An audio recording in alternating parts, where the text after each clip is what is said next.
Method Acting and How It Applies to You by Caleb Morris. I want you to take a moment, relax yourself, and close your eyes.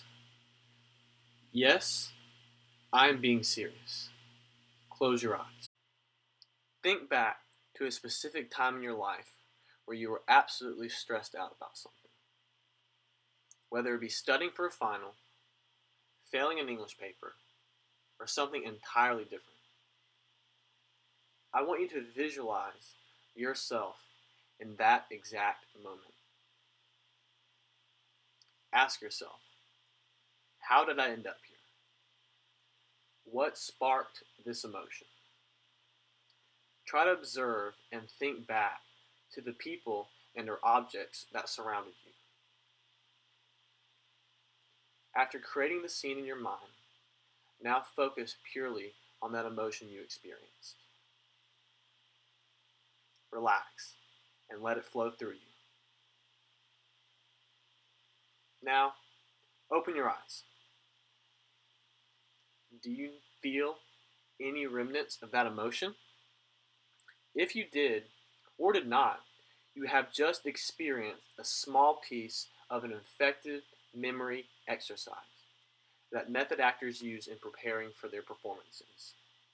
This exercise intends for the method actor to live through a distant reality and trigger honest emotional responses.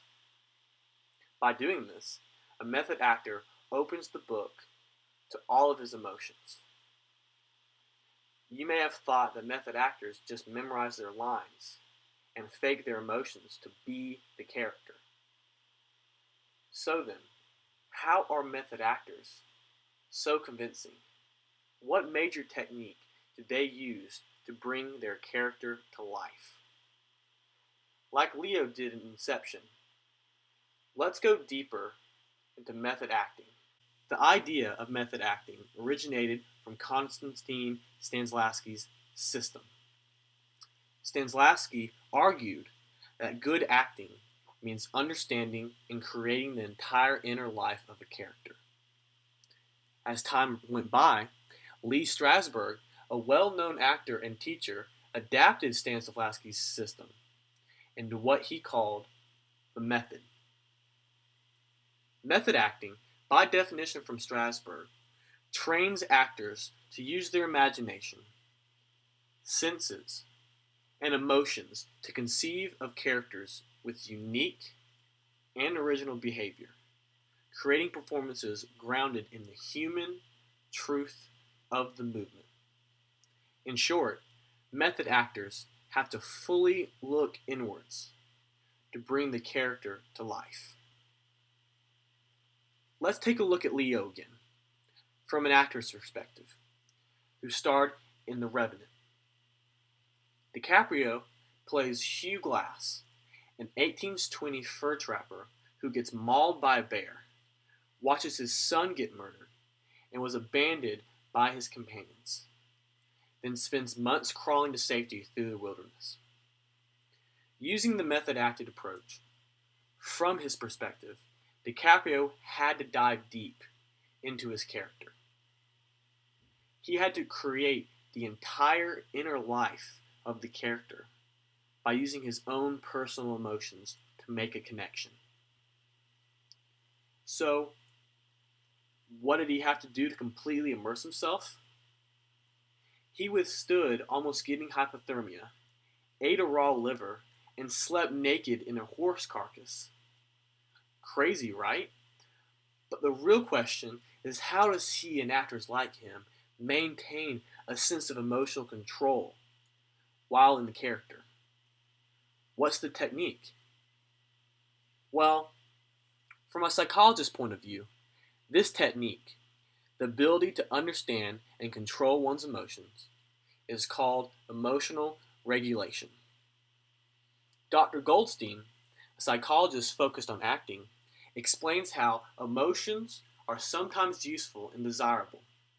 There are times when people need to change or modify their emotions, and the strategy they choose to do so can be adaptive or dysfunctional.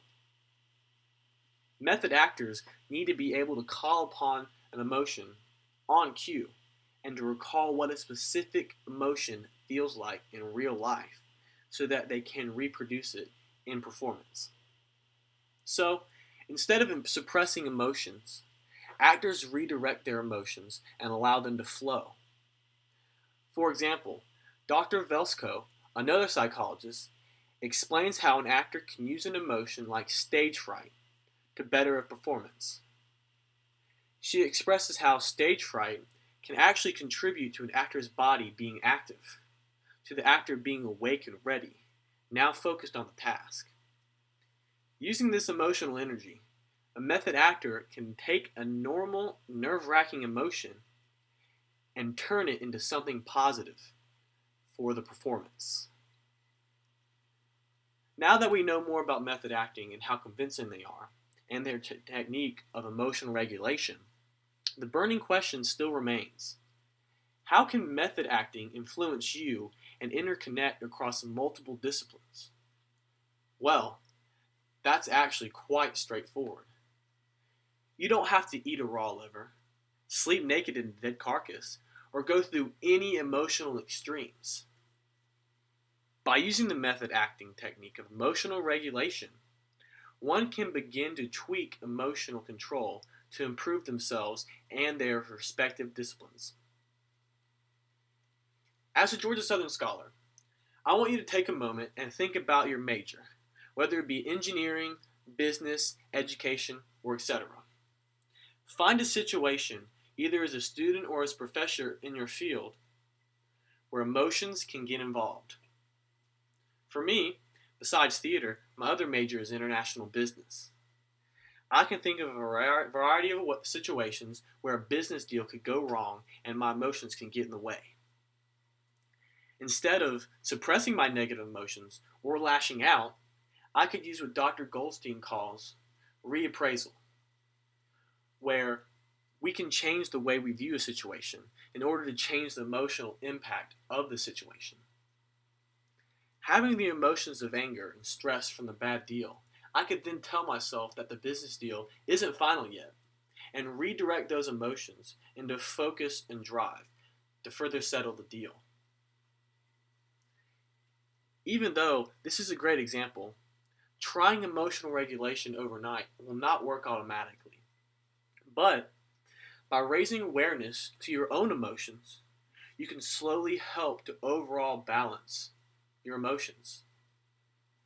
Like Stanislavski said late in his career, an actor should create their own method. Make something that will work for them. Use what he said. As of now, psychologists are still researching if there are any specific emotional regulation strategies. Even if they do find any, make up something that will work for you in your personal life and in your discipline.